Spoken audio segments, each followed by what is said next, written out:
جناب صفیہ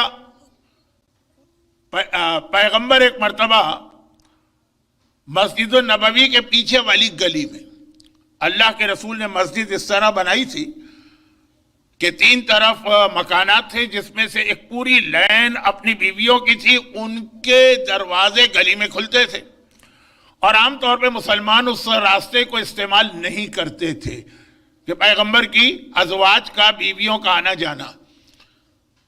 یہ خیبر کے سردار کی بیوی تھی، جب وہ مارا گیا تو پھر پیغمبر کے نکاح میں آئیں۔ مدینے کے لیے بالکل ابھی ایک نئی خاتون ہے ایک طرح سے۔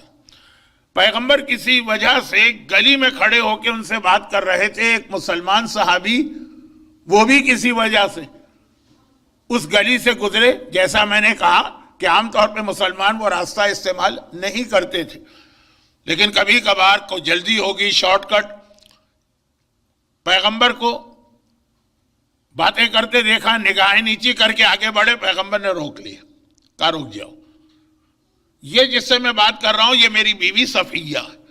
وہ چونک کے کہنے لگے یا رسول اللہ، یہ آپ نے وضاحت و صفائی کیوں پیش کی ہے؟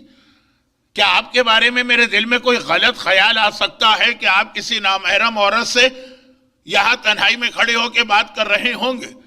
پیغمبر نے کہا یاد رکھو ان الشیطان یجری فی ابن آدم کا مجری الدم۔ یہ جو غلط خیال آتے ہیں یہ انسان کے کنٹرول میں بھی نہیں ہوتے۔ شیطان آدم کے بیٹوں کے جسم میں اس طرح گردش کرتا ہے جیسے خون گردش کیا کرتا ہے کہ جس کا سرکولیشن آپ کے کنٹرول میں نہیں۔